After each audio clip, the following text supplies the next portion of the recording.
to Timeless with Julie Hartman Live. I'm Julie Hartman. We've got Sean Regis McConnell in the producer's dungeon. Hello, Sean.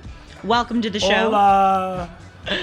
It is Wednesday, March 6th, 2024. See, I looked up the date prior to getting on the air today because there was a little bit of a faux pas with regard to that detail yesterday. You can call into the show. I also have this number written down, 1-844-861-5537, 1-844-861-5537. And of course, you can use the chat for your questions, comments, observations, rambles, as long as you keep it classy.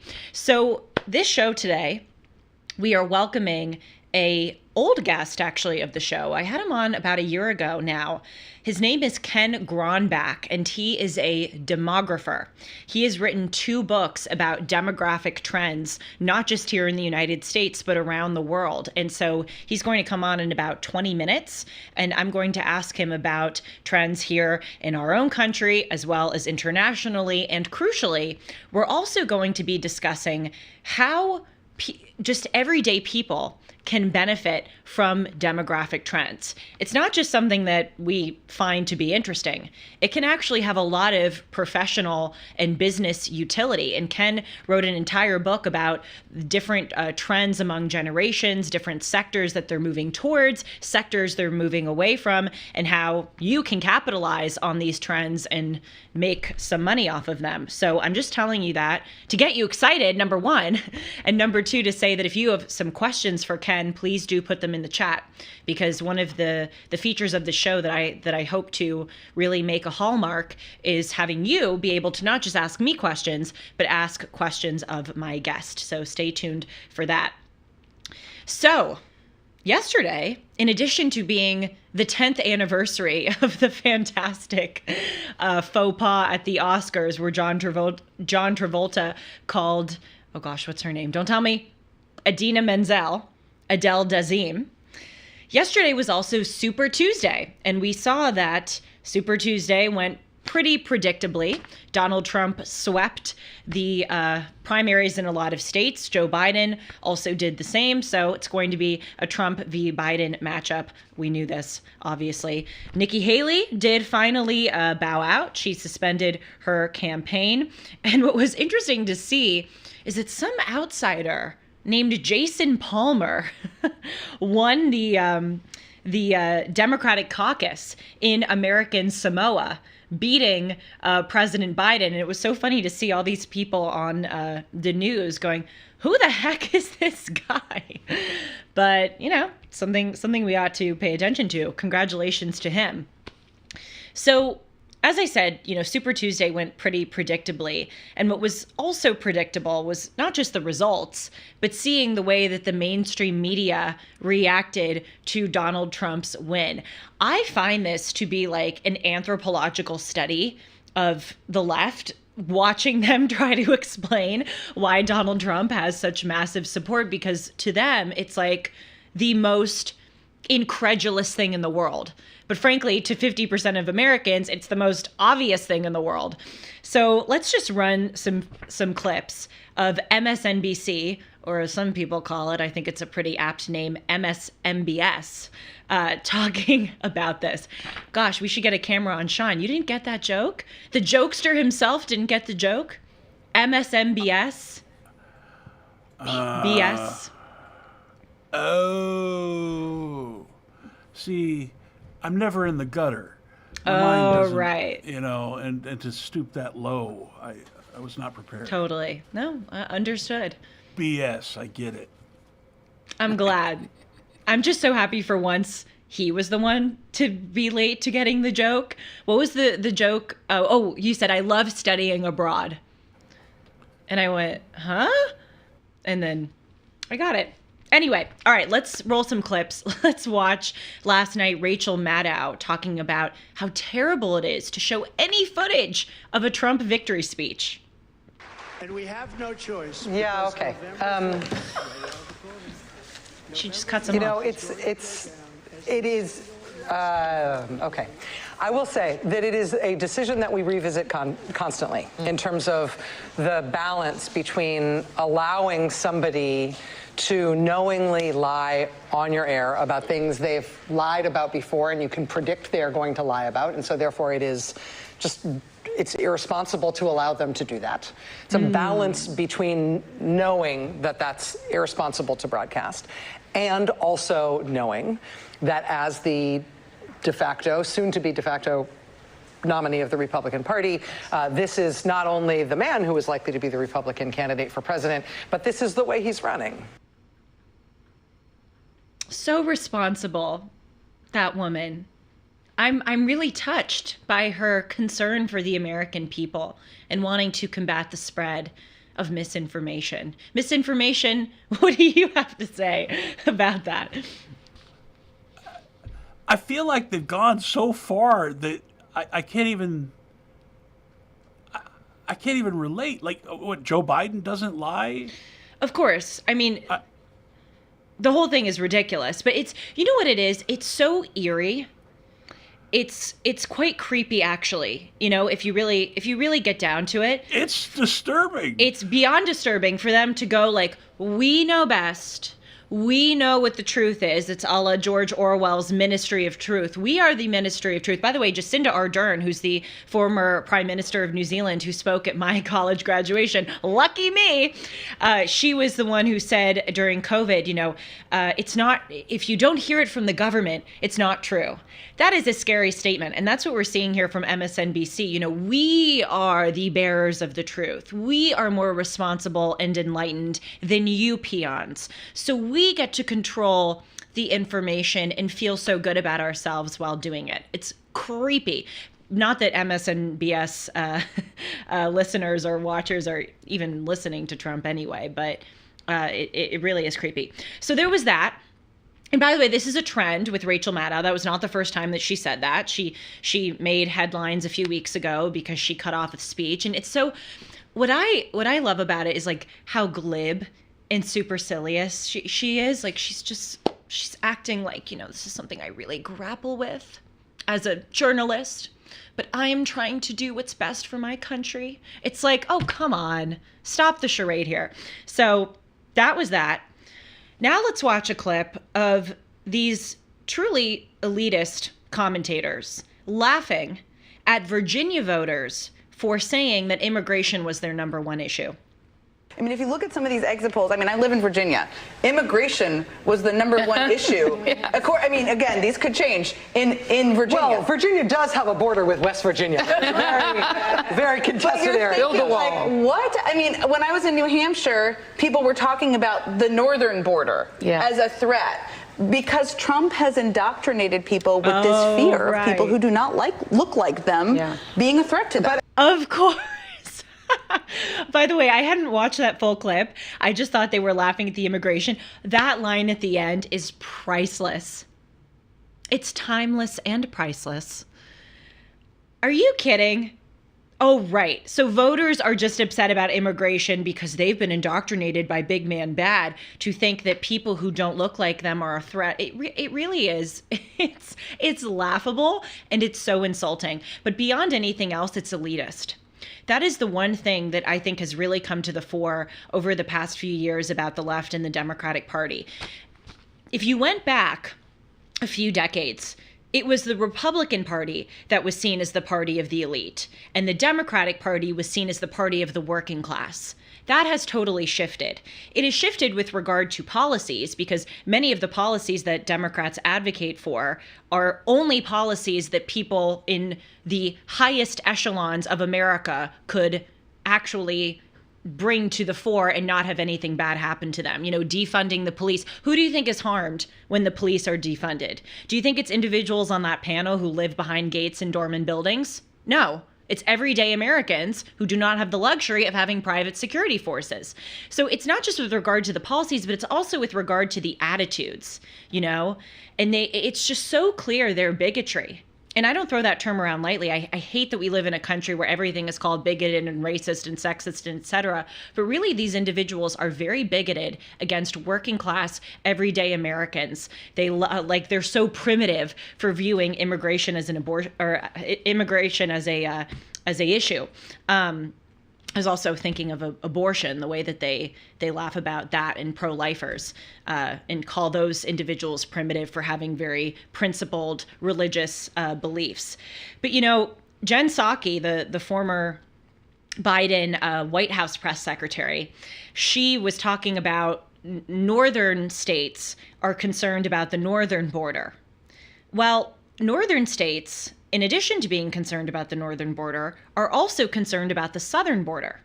The Attorney General of Montana, for instance, said that the number one problem facing the state of Montana was what's going on at the southern border because of all the fentanyl overdoses that were happening in the state of Montana. But it's just so arrogant for these individuals to sit there and instead of trying to understand the concerns that people have, they laugh at them. All right, let's look at another one. This one is one of my favorites. This wasn't on the air last night, Super Tuesday, but I think it was last week when MSNBC was doing a profile of this new book called Rural White Rage, where they're talking about how all these rural white Americans are the most bigoted, xenophobic, sexist, patriarchal, heteronormative, et cetera, people in the country. And this panel was trying to understand why so many in the working class support Donald Trump over Joe Biden. Let's hear their explanation. And as we barrel toward a likely rematch of the 2020 election, one candidate continues to have a hold over white rural voters.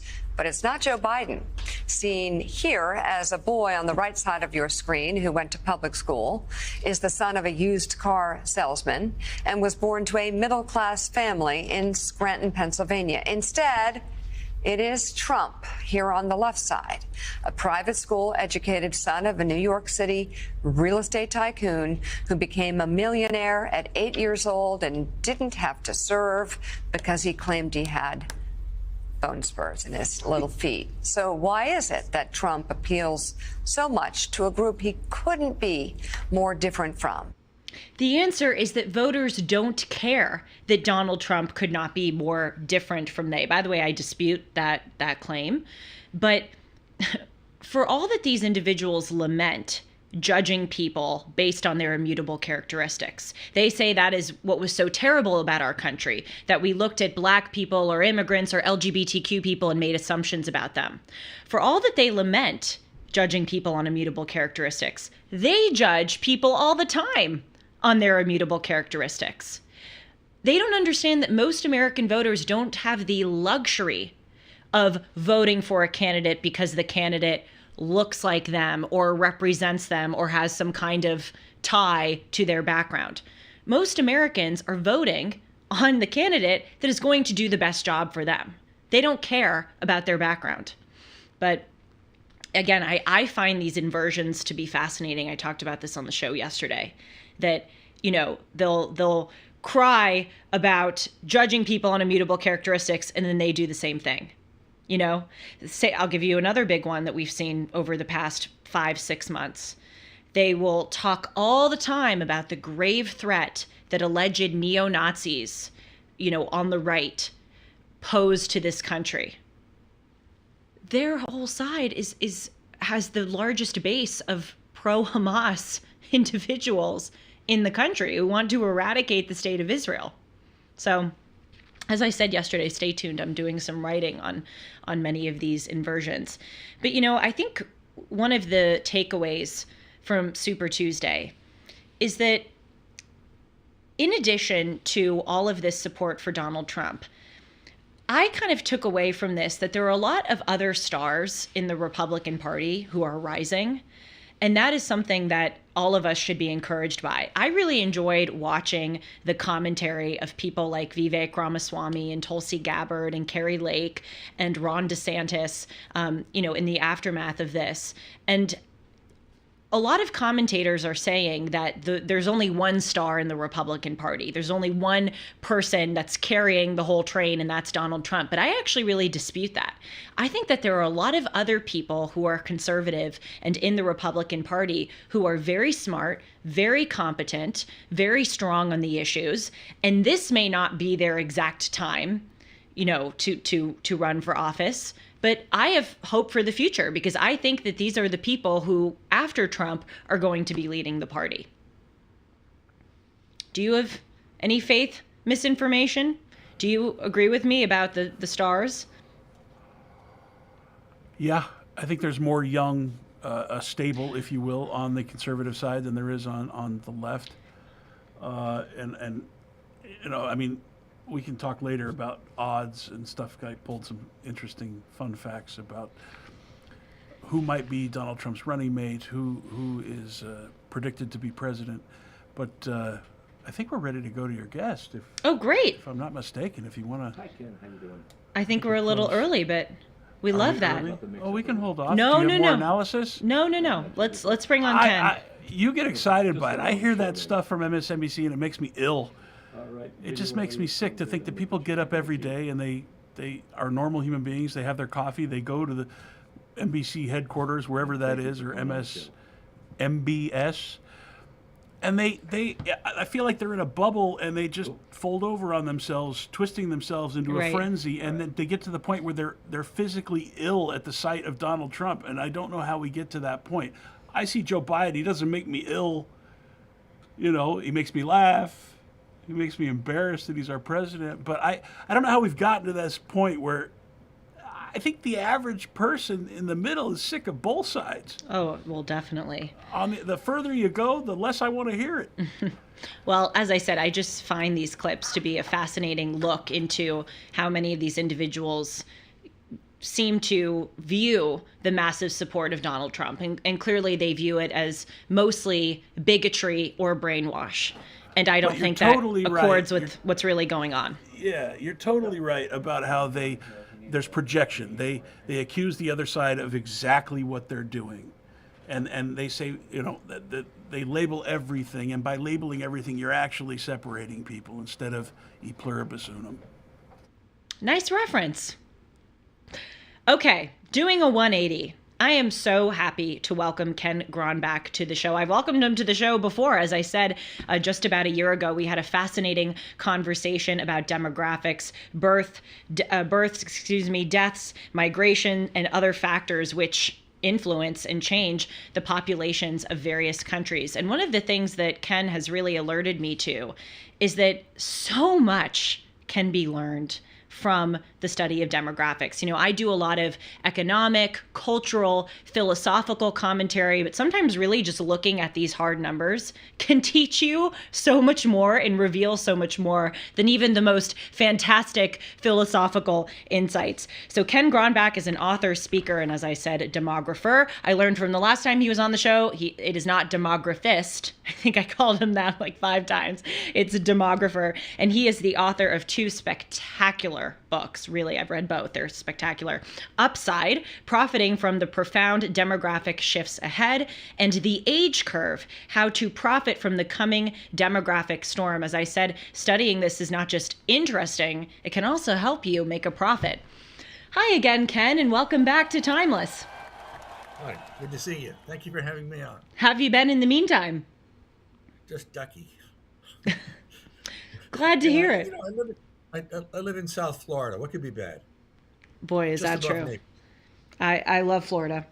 I was there recently. It is quite the life, indeed. Yeah. So I want to dive into kind of doing an around the world tour of picking, various continents. And I hope that you would be willing to give us a rundown of the various demographic trends in each of those continents. But first, I'm very curious to know where you get your information. Are there certain databases online that you would recommend to us if we're interested in finding out more about demographic trends? Bureau of Labor Statistics Yeah. is fabulous. CIA Factbook is excellent. Census data, and there's so many forms of census data, and they're all good. That's primarily the stuff that we access. We access census, and we build around that. You have to keep in mind that demographics is big picture, 30,000 feet macro. It is not DNA. So we are always looking at big picture. Okay, well, let's look at the big picture around the world, and we'll just go through here with some continents. Let's start with our own, North America. What are some of the biggest trends that you're seeing? Well, one of the things that is critical here, and I think we mentioned it last time, is immigration. Because without the Latinos, we're cooked. Right now in the United States, the babies that are being born are primarily non-white, and that is based from 20 years old down. The the white people in the United States will be a minority, and it's called a minority majority nation, and that's where we're headed. But that's good news, very good news, because nations that don't do immigration are essentially sealing their fate, like Japan, for one. Japan is already history. Their GDP is nosediving, and they'll be just a nation of old people. China will not make it economically till 2030, because China instituted the one child only policy back in 1979. So now, under 40 years old, they're missing a half billion people. So that's their labor, and that's their big problem right now. So the Americas, Canada, United States, Mexico, Central and South America, are going to be the center of the earth. We have labor. We have Latinos from south of our border, and they keep on coming. Of course, we need to control that and make them legal. However, without them, we don't have a country in 2050. So when you say that most of the births are non-white, are you talking about the United States of America, or are you saying the continent of North America more generally? No, United States. And are these non-white births mostly coming from Latino immigrants? Yeah. Well, they're coming from Latinos. They might be second generation immigrants. They might not be immigrants at all. But we have there was a situation that we faced in the United States, because between the years 1965 and 1984, we didn't produce very many babies. And we only produced a total of 69 million. And that's 11 or right around 11, 12% fewer than the baby boomers. So we didn't have enough consumers. We didn't have enough people to work. We didn't have enough labor. That's what sucked the Latinos in. And the Latinos came here in force to improve the labor situation necessary to provide labor for the baby boomers. So now we have a ton of Latinos. We have about 60 million, and about 40 million of them have come in like the last 30, 40 years. Ken, the last time he was on this show, told me to, quote, kiss every Latino I see.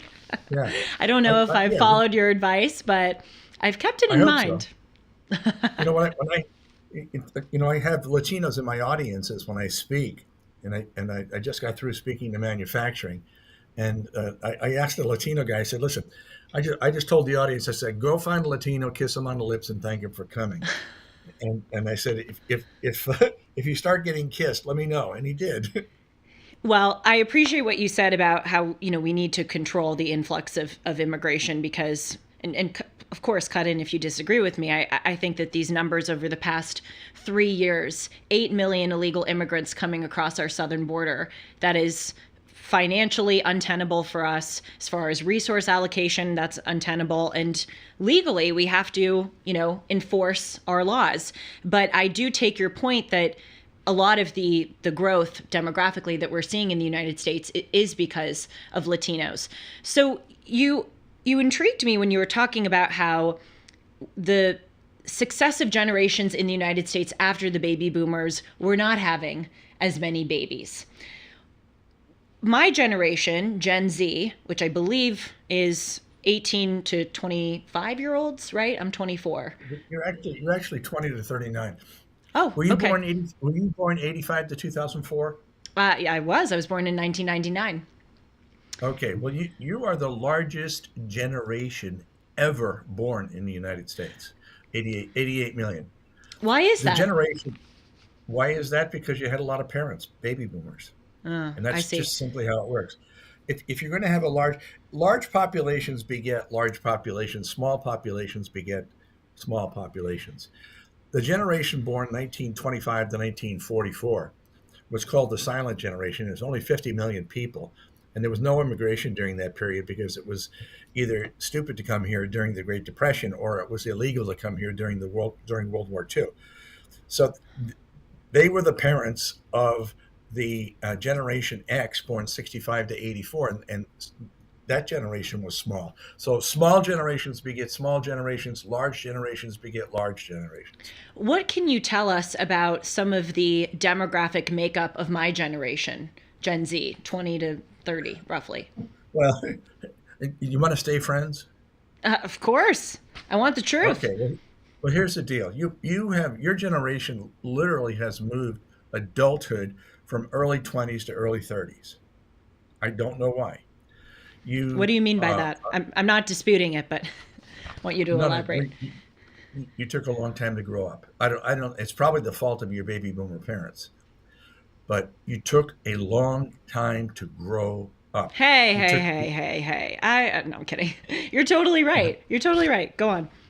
Yeah, well, and you're also marrying late. You're starting households late. You entered the labor force late.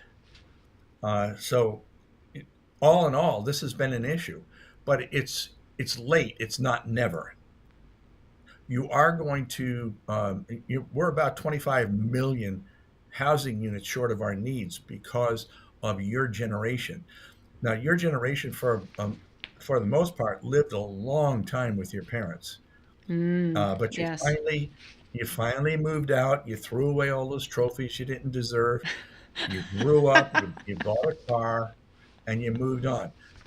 We're counting on you to do some pretty incredible things. Now, my kids are in your generation. They're millennials, and from my way of thinking, my kids are incredible, and my daughter's husband is just a wizard, and we're looking to you guys to take over the culture and the economy, and you're going to. What sectors do we tend to gravitate towards, and where are some openings for some Gen Zers who might want to make some money and fill a gap in the market? If you're talking Gen Z, now, remember now Gen Z is 2005 to 2024. They're not fully born yet, and they're only they're. Wait, Gen Z is? I thought Gen Z is 80s to 2000. No. If I said that, then I apologize, but no, millennials are Gen Y. Okay. And Gen Y was born 85 to 2004. Was that your question then? No, my question was about Gen Z, the age range that I'm in. What sectors are? No, you're not in Gen Z. You're in Gen Y. Because I was born in 1999. Yeah, well, you were born 1985 to 2004. Yeah, so that's millennial. That's Generation Y millennial. Oh, I have a change in identity. Yeah, I'm sorry. It's okay. Yeah. Luckily, we change those often these days in this country. Yeah. Yeah, I know. Maybe too much. Millennials. The opportunity for you to succeed going forward will be incredible. Here's the reason why. I'm phasing out. I'm personally not doing it, but people my age are phasing out of the labor force. They're moving to Florida like you cannot believe, by the millions. We control about $100 trillion with a T in assets. So as we move on, we're leaving a vacant spot in our culture and in our economy that has to be filled by you. And people are begging for good labor, begging for managers, begging for leaders. So you're going to have a ton of opportunity across the board. It doesn't matter what sector. It really doesn't. Why do you say that? Why does it Why? not Because, matter? well, because everybody needs it. I don't care if people are in the business of building bombs or building cars, or are in a very green business or an agricultural business. Everyone needs labor right now, and we're short of it. And the reason we're short of it is between your generation and my generation is a very small generation, and they cannot uh, pick up the slack. The generation that was born 1965 to 1984, Generation X, is small. Now they're augmented by Latinos, but Latinos have, it's a big block of our population. Is close to 60 million of them, but they're socioeconomically they are not at a level yet where they're taking over positions that require education, positions that require leadership. They will, because they're an incredible culture, but it's not happening yet. So what I'm saying is there's a ton of opportunity for your generation. The sectors that you mentioned seemed to me like more, when you were talking about labor, you were talking about agricultural and manufacturing jobs. Are you saying that the opportunities are more in that kind of sector? Or are you saying that just across the board, even in corporate media, white collar jobs, there are also tremendous opportunities for those my age? Correct. Yeah. So both. Healthcare, law, you name it. Well, that's Yeah. good to hear. It's Oh encouraging. yeah. No, it's and you have the critical mass to provide the need, and you will, because you're very cyber, you're very smart, you're going to be fine. I have to say, I mean, this is very encouraging, but I don't always have the best view of the capabilities of my generation because, as you said, we're very late to grow up. We're very addicted to social media. Frankly, many of us in my generation have an immense victim complex. And so I don't know if those bad things will perhaps make us less likely to take advantage of the opportunities that you say are so present. I'm not sure. I know maybe you aren't so willing to comment on those cultural trends. You want to stick to numbers. Well, it's not so much that they're cultural trends, but the issues that you have are not so different as the issues that my generation had or any generation had. Really? Yeah, with the possible exception of I think your generation was raised by helicopter parents, and you just grew up late. I don't know why. I really don't, and maybe the whole cyber realm has something to do with it. But you're late, and another major issue that we have with you, and I hope it corrects, but I'm not holding out for it, is you're not having many kids. Well, that was my next question. Do you think what effect do you think that's going to have on our country if my generation is having a record low number of children? It could wipe our economy out. That's what it could do. You want, when you don't have kids, you don't have adults, you don't have consumers, you don't have leadership, you don't have army, you don't have a military. You need to have kids. And do you realize that in the world, 75% of the countries in the world are below replacement level fertility of 2.2? Below. Wow. And it's dropping like a stone. Wow, all around the world. Really, all around the world, with the exception of sub-Sahara Africa. Wow. Interesting. Well, Yeah, well, it's not only interesting, it's if we don't fix it, it will be devastating. It's a problem. Do you realize, all of what Russia right now in going through with Ukraine? Russia doesn't have a population. Russia's population is old, sick, and drunk. And I'm not kidding. Old, sick, and drunk. A 16-year-old male in Russia has a 50-50 chance of living to 60.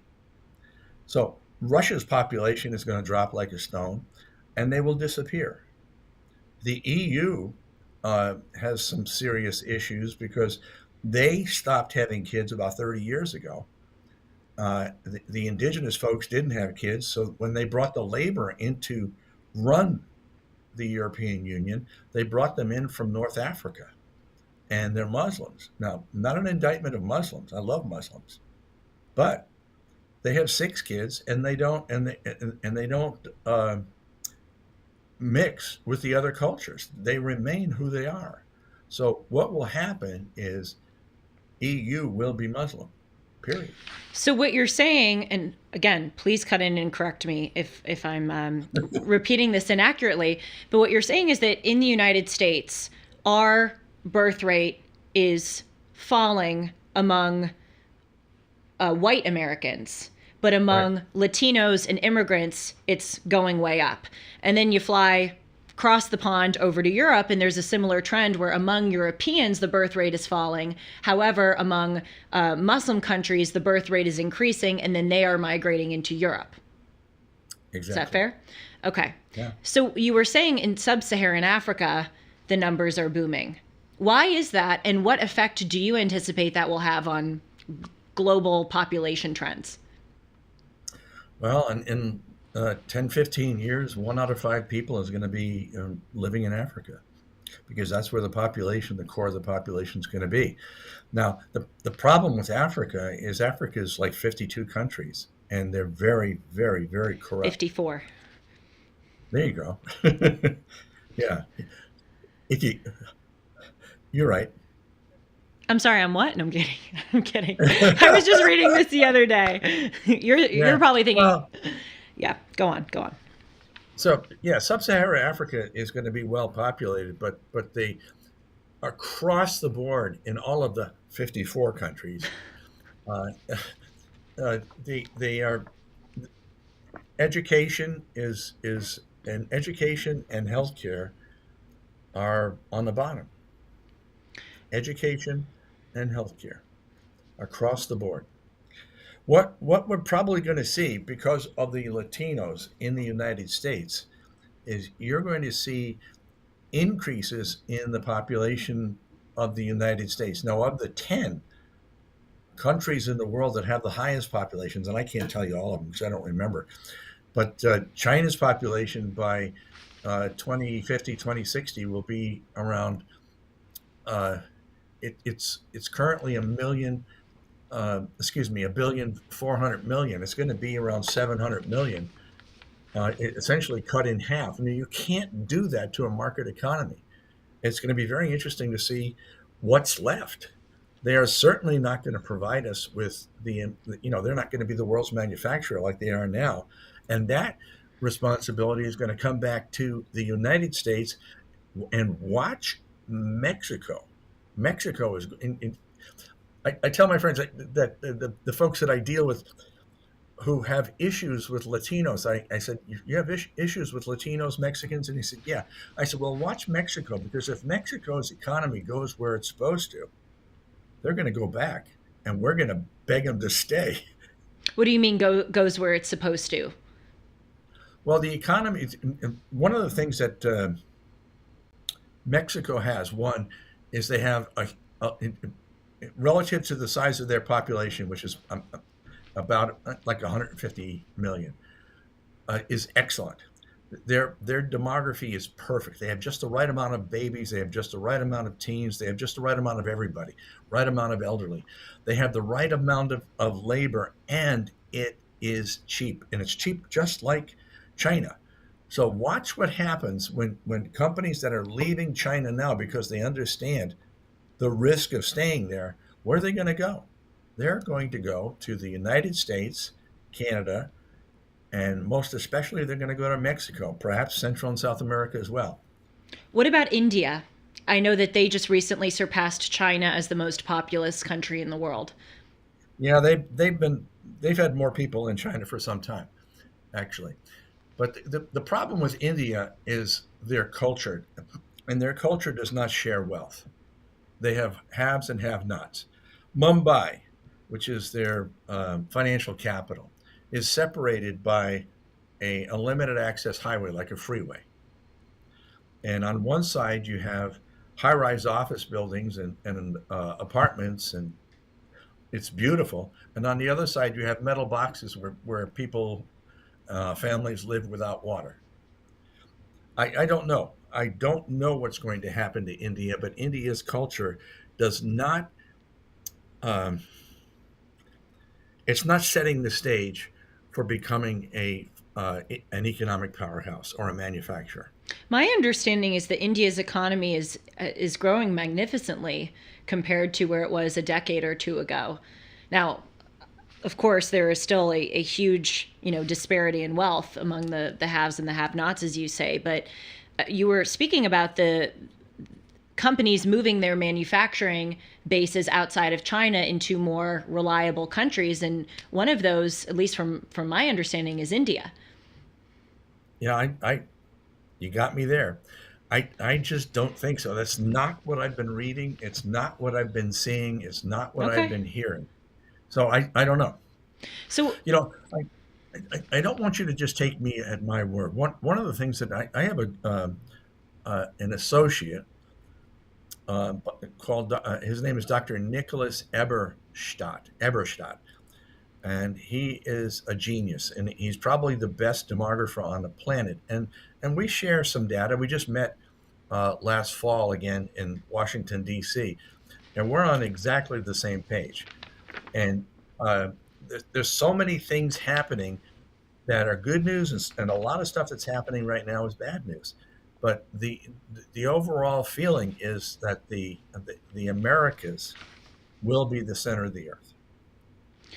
I want to go back quickly to what you were saying about our adversaries, because I spend a lot of time on the show discussing China, Russia, and Iran. China obviously is having a major demographic collapse. You say that Russia is having a major demographic collapse. By the way, just quickly, I was reading that there are many Muslims that are migrating into Europe, but also there are many Muslims increasingly in Russia.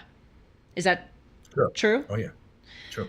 And so those demographic trends, it seems to me, would weaken those countries long term. What about Iran? What do demographics there say about their future situation? Couple things. One is, and this is strange, they have an abundance of women, roughly 25 to 35, which is what's causing their problem with the adherence to the way they dress and how they do their hair and so forth. They're not having kids. The women if you don't are not. have kids. If you give me a country, and if the country is not having kids, I'll show you a country that's destined to fail. Can't do it. You have to have kids.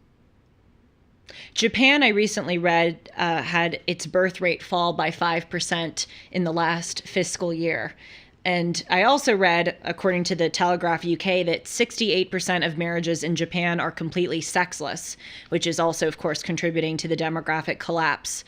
What's going to happen there in Japan? And by the way, there are similar numbers, at least from my reading, in South Korea. When a country is not having babies, when they are experiencing this demographic collapse, what happens and what's the remedy? There is no remedy. Wow, it's scary. Japan, no, hang on. Japan and China are xenophobic. Do you know what that is? That means they don't do immigrants. Oh, I know. We know what it is. We hear that a lot. No, they don't do immigrants, and they don't do people that don't look like them. So they have a problem. Japan has a problem. Japan is disproportionately elderly. They literally find elderly people in Japan that have been dead for 2 or 3 months because they have no families. And there's actually a part of their government that looks for that. How sensitive, I'm trying to think here, if I could tell you what I think is the issue. Ken, you can tell me anything. Go, please. Really? Don't hold back. Are you sure? I'm totally sure. Don't hold back. Okay. One of the problems that we have right now with the internet is a third of it is what? Do you know?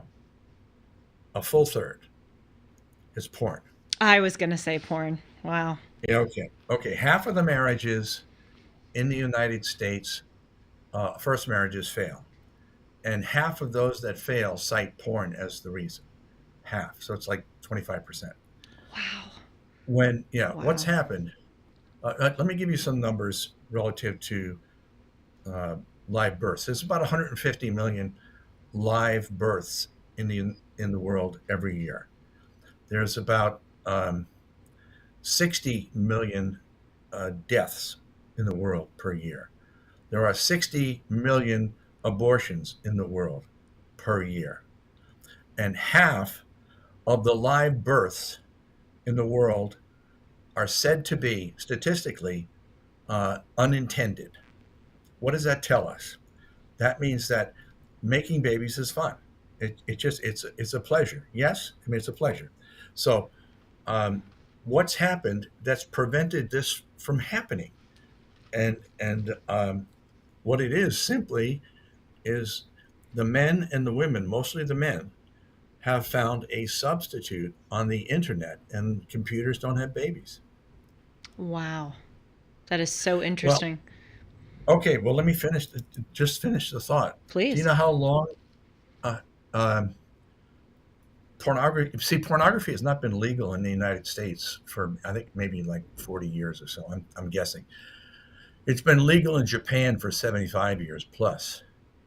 So the Japanese men and women don't even date now, and not having kids, don't date, no sex.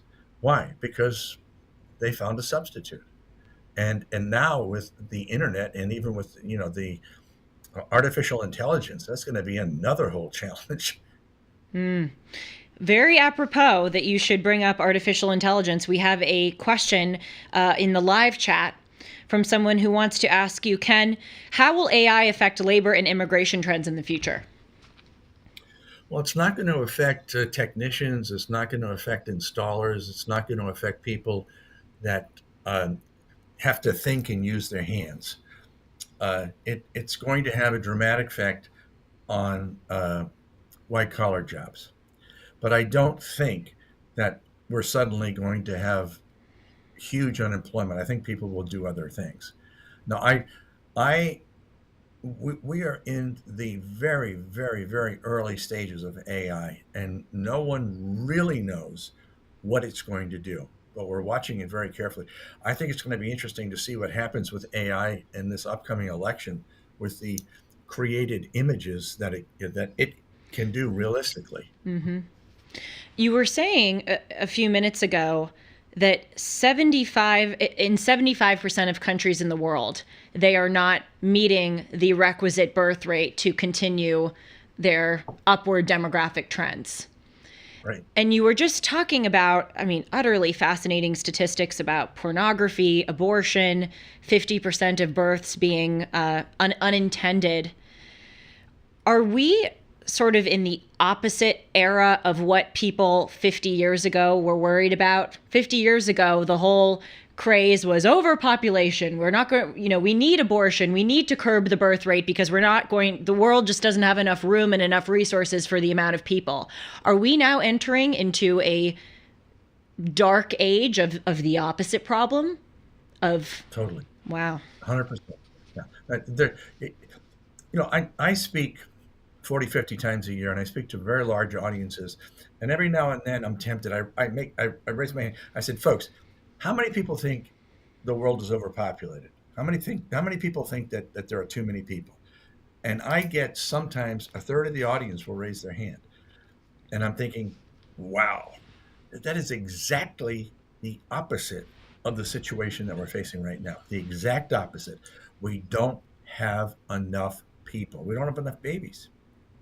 And really, can so much of it be attributed to porn? Because my understanding is that porn is very prolific in Western countries, but certainly, porn is absolutely not allowed in places like China and Russia. So how much can be attributed to pornography? Well, Russia, it's allowed in Russia. But China's issue was the one child only policy. And that was what China did is by literally preventing a half billion people under 40 is they prevented a 500 million parents, and that's why China's having the issue. I don't believe China or all of Asia. I know that Japan has an issue because of pornography, but not China. Finally, what can people like me do besides have children? Lots of them. How many? Sorry? How many children do you have? Oh my gosh. I can't believe you think I have children. 0. Oh, 0. Okay. I'm 24. I thought you were leading into it. Yeah. Okay. I hope I have children one day. I'll probably Yes. probably cut it at 4. Gosh, that even seems like a lot. But what can someone like me do to put my country in the best demographic position possible, not just with the amount of children that I have, but the sectors that I go into, et cetera? Ask it another way. What are things that I can be doing? How should I lead my life, so as to benefit from these demographic trends in the United States? Just be aware of them. You would be amazed, absolutely amazed, at how few people even know what demography is, let alone the incredible power of it.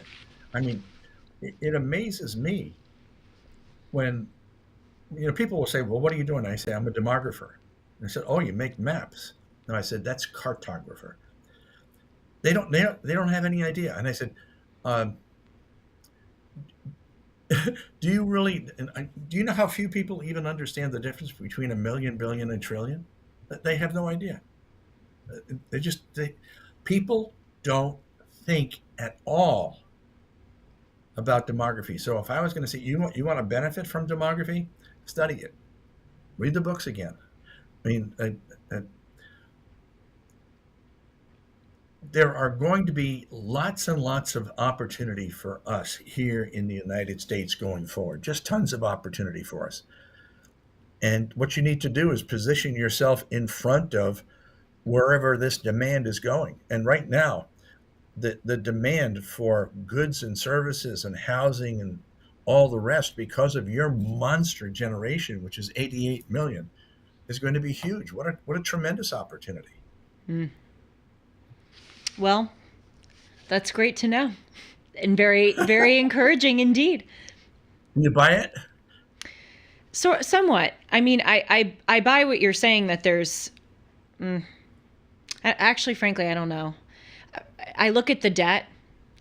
I look at the kind of laziness and victimhood mentality and slowness to grow up among my generation. And I think, first of all, I don't know so much if the economic opportunities are as present as you say they are. And B, even if they are, I am not hopeful that we are the type to take advantage of them. And perhaps that's hugely pessimistic. My daughter is 31. Her husband is 31. And I wanted my daughter is drop dead gorgeous. My daughter Elizabeth, and I wanted her to marry Tim Tebow, and I was going to set it up. Okay,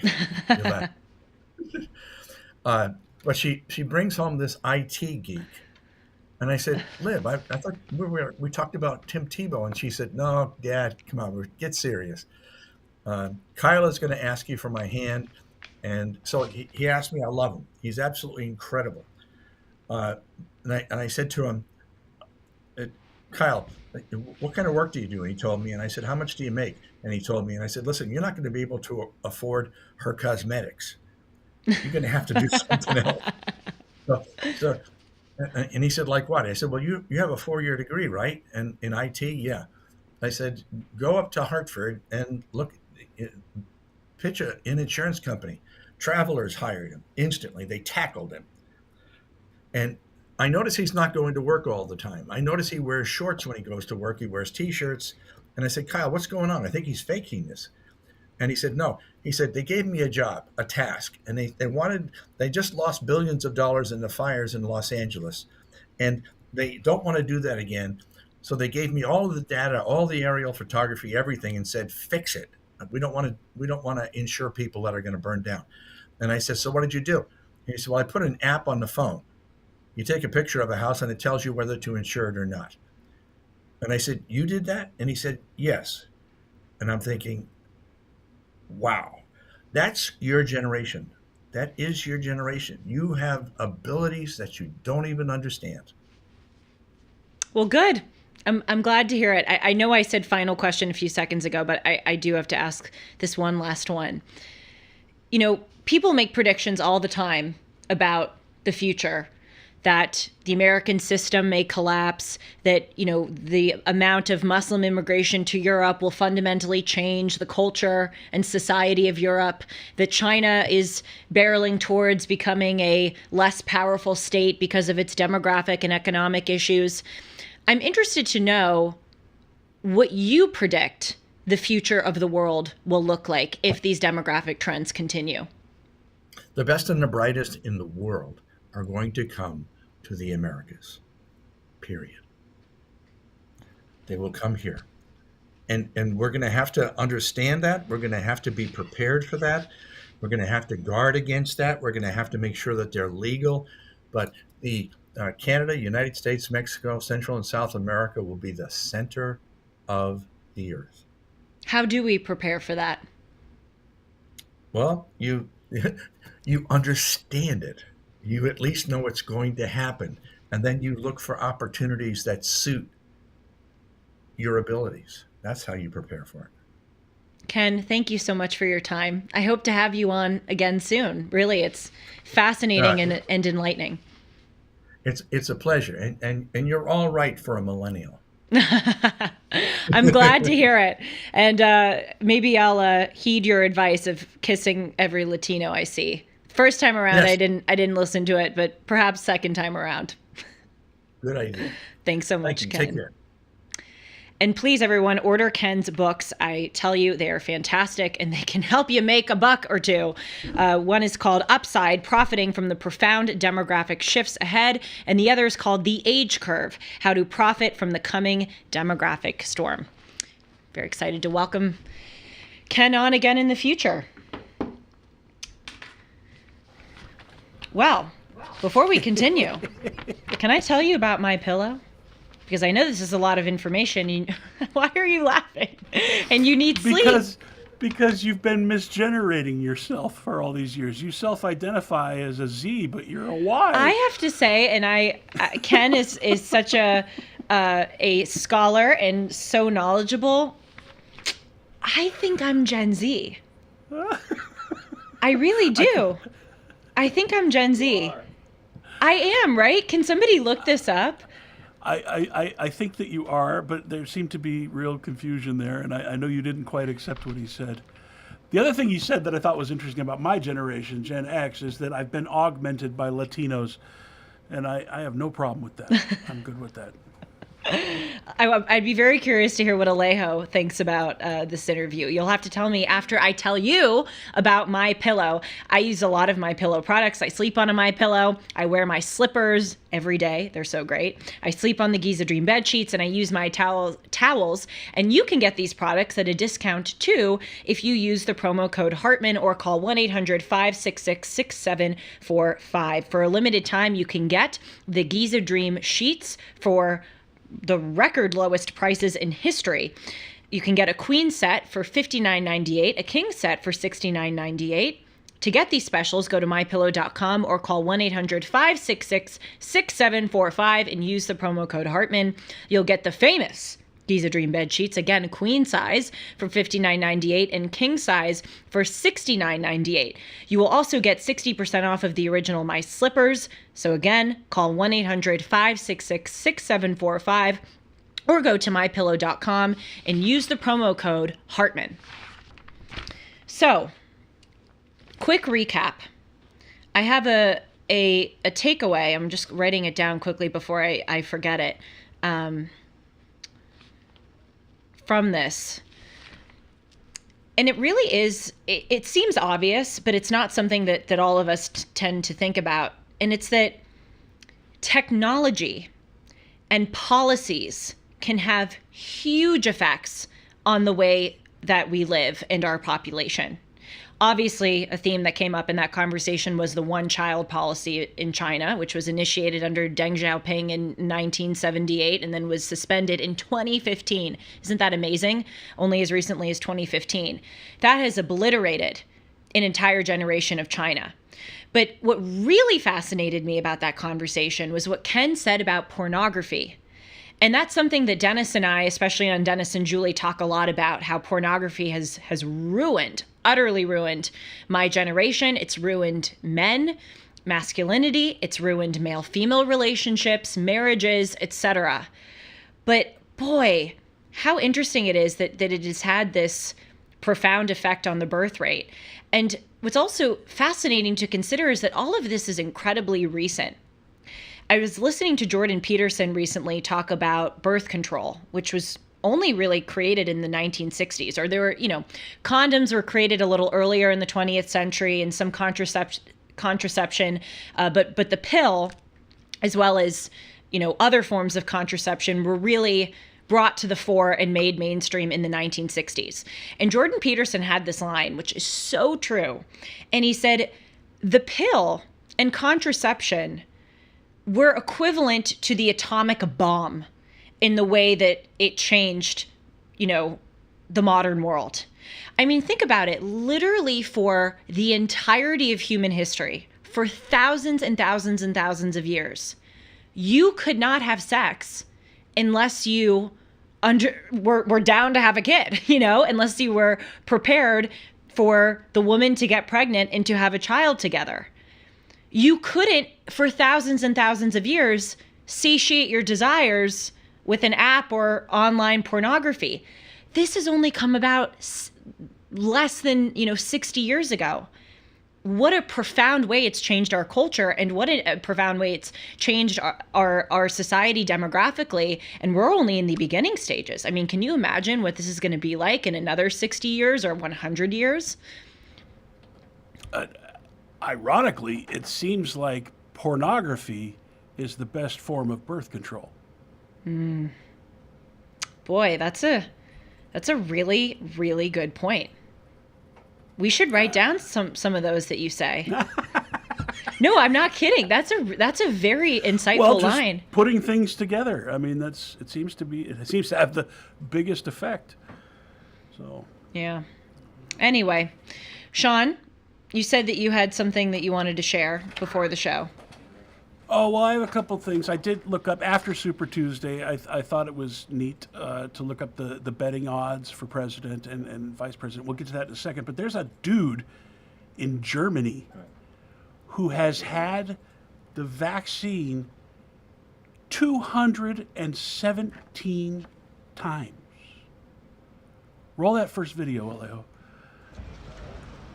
A 62-year-old German man from Magdeburg claims he has been vaccinated against COVID-19 217 times. 134 of those vaccinations could be officially confirmed.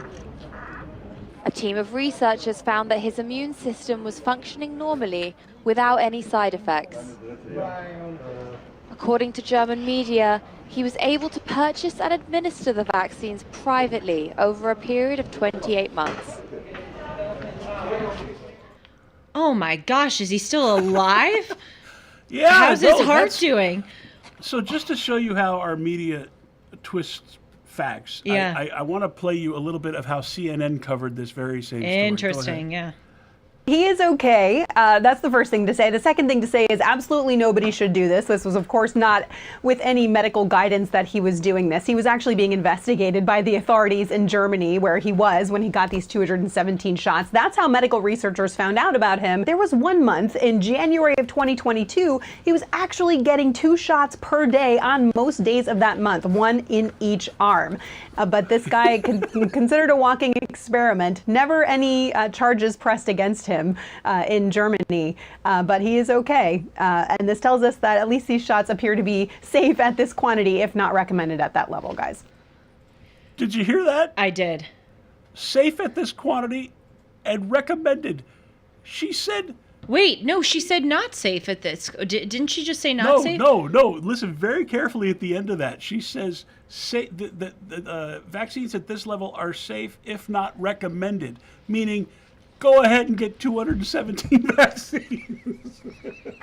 You know what? I just want to pause because your stories that you bring, whether they're Pop-Tarts, the Pop-Tart guy dying, or the McConnell's ice cream person dying, or someone else dying, they all inspire things in me. You know, something that I've been thinking about recently was the role of superstitions in our lives. Now, I feel like a lot of the times when I talk, I go, everything has gotten so much worse in society, you know, over the past whatever, how many years.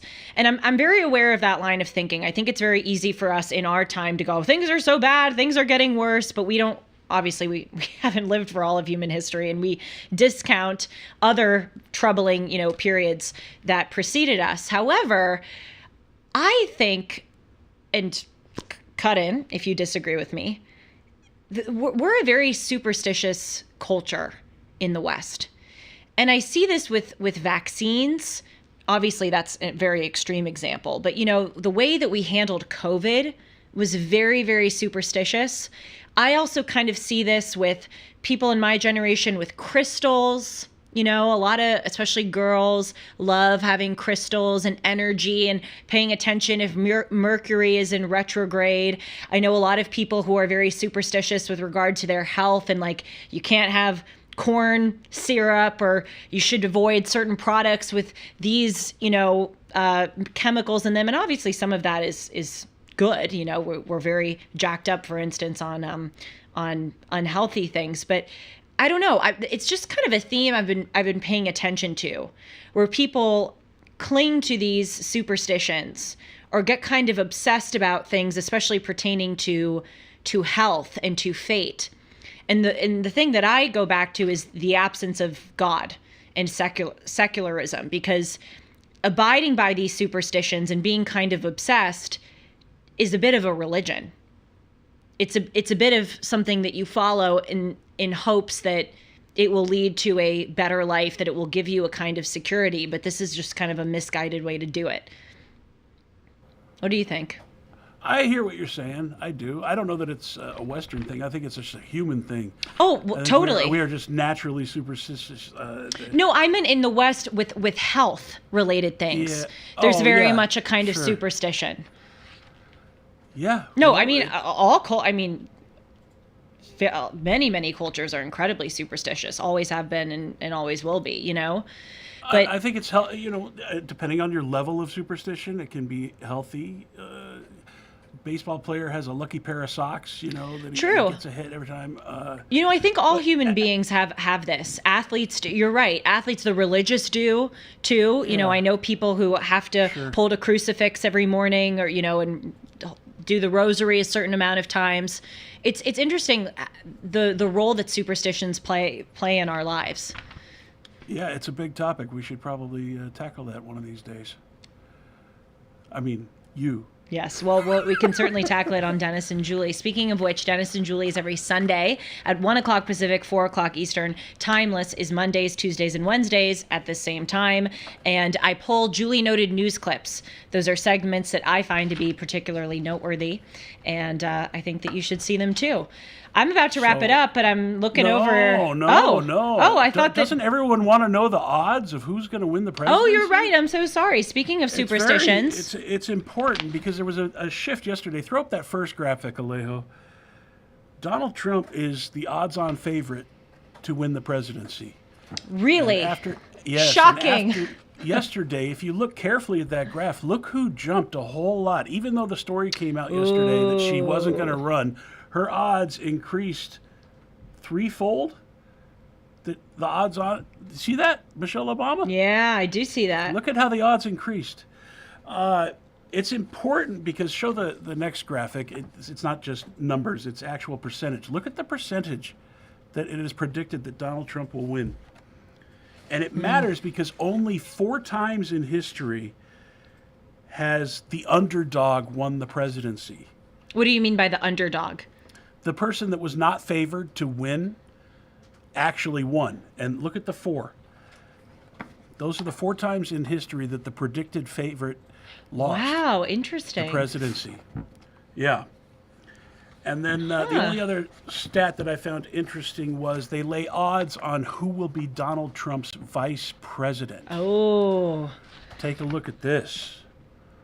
The odds-on favorite is Tim Scott, Interesting. Wow. followed by Kristi Noem, then Byron Donalds, then Vivek, Elise Stefanik, your girl Tulsi. My girl, Tulsi. I don't know if Tulsi views herself as my girl, but And dead last on that list Is Nikki Haley. Pick Nikki. Yeah. You know- so I thought those were fun to look at. no, they are. I mean, I want to say a quick note about this. Look at that list. It's a pretty damn good list.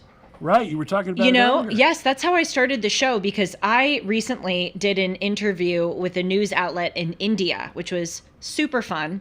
And one of the questions that this interviewer asked me, by the way, it hasn't come out yet, so I'm giving you a little sneak peek of what some of the things we talked about. But this man who was interviewing me in India said, Julie, if you could create your avatar of the perfect conservative presidential candidate, picking from the qualities of other candidates, how would you answer? Or what would you do? Who would you have?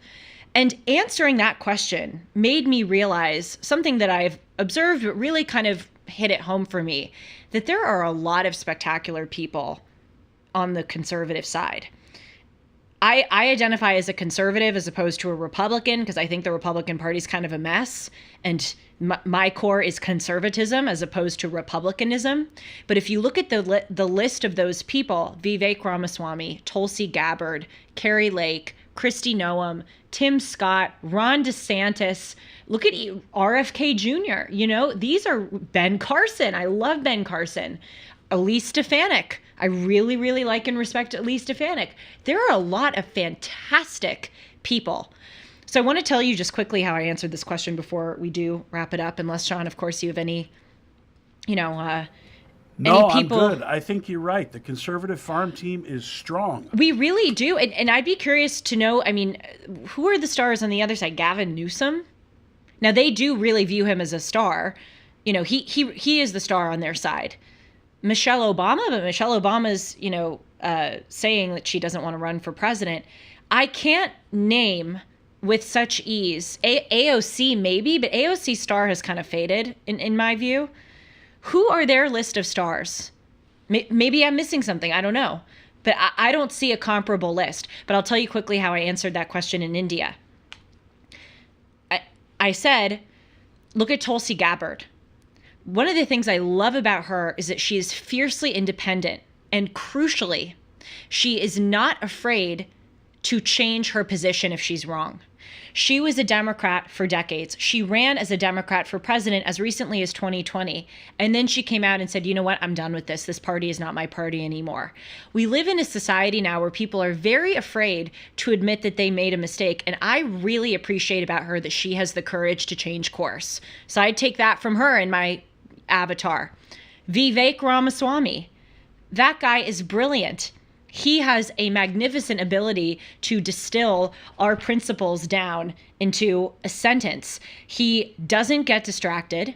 He doesn't take the bait or get ruffled when people ask him questions. He will go into hostile environments like CNN, MSNBC. There's no interview he won't take, and he will deliver devastatingly effective and accurate facts. What a star, I'd pick that from him. Ron DeSantis. Ron DeSantis, I think, is one of the best governors to have ever existed in the United States of all time. Maybe Ronald Reagan, when he was governor of California, was just as good, but Ron DeSantis's administrative abilities are second to none. That guy is spectacular. And then look at even Donald Trump. We talk on the show, and I love our conversations about, the downsides of Trump. He makes it hard at times to support him. I am voting for him in November. I think he was an incredible president. I think he will be an incredible president the second time around. But, for all of Trump's flaws, and there are many, the thing I admire most about Trump is his resilience and his perseverance.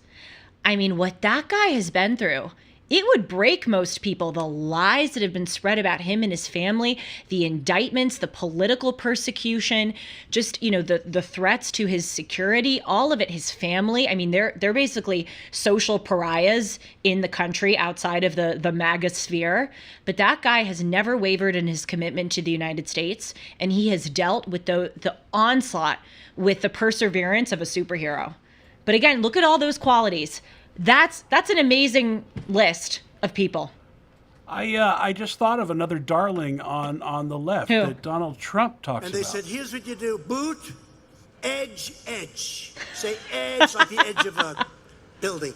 Edge, edge. Boot, edge, edge. He's not though. I mean, come on. How often do you hear about him? Besides the fact that he rides his bicycle to his office as the Secretary of Transportation only in the last mile. He has a black Escalade take him, 90% of the way to his job. And then for the final little stretch, he takes out his bicycle for the photo op. That's how much we're hearing about that guy. Oh, God. Trump is so funny.